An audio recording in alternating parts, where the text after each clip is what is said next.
omwene nakale pamwe nave. Etumwalaka.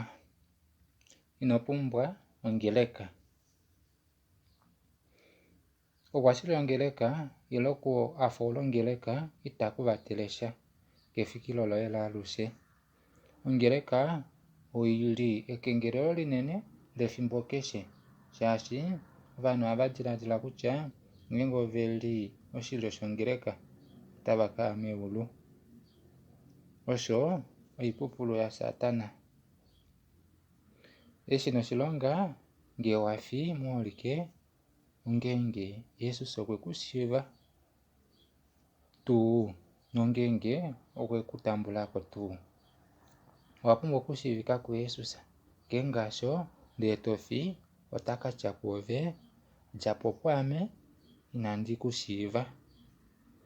Owapumbwa okuya ku Jesus ndele tomulandula esiku keshe lyokukalamwenyo koye, ethimbo keshe moolike. Oshinima twapumbwa okwapalela Jesus awike. Otwapumbwa okudhulika kuye nokumuhola shili. Ngele ngaasho nena tse katunamosha muye. Otuna okuliyaluluka kutse yene, kokulilongela otse yene nokuninga ulunde. Lela atu dhulika ku Jesus atukala tumuhole nokuninga osho tashi muwapalele.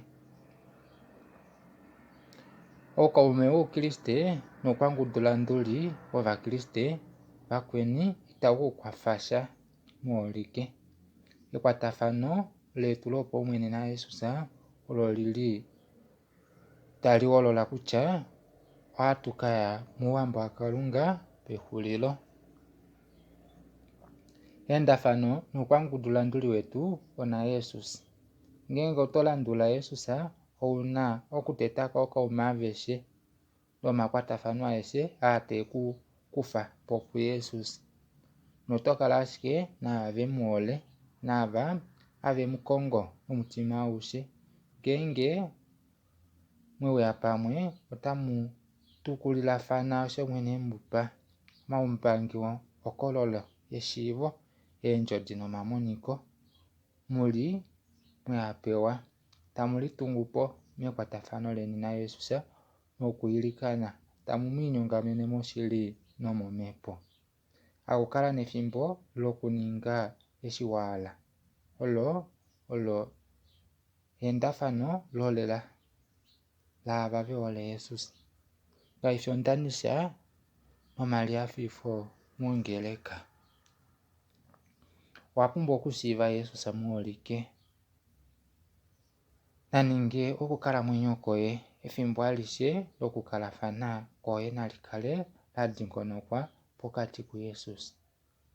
Ngele ngaasho eitavelo loye olo ngawo. Ngenge ino tsakaneka Jesus nongenge ihodhulika kuye, ngele ino ninginithwa momeva nongenge ino dhulikwa wutambuleko ku Jesus ethimbo alishe, opo ove kuna elinekelo lyomaukwalushi gomeulu. Kapuna elinekelo nande nande. Kashina nee kutya owuli oshilyo shongeleka, kutya nee ove omuudhifi.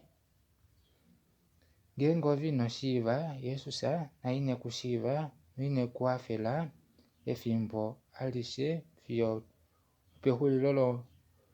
pehulilo lyonkalamwenyo yoye, ano itoyi momeulu moolike.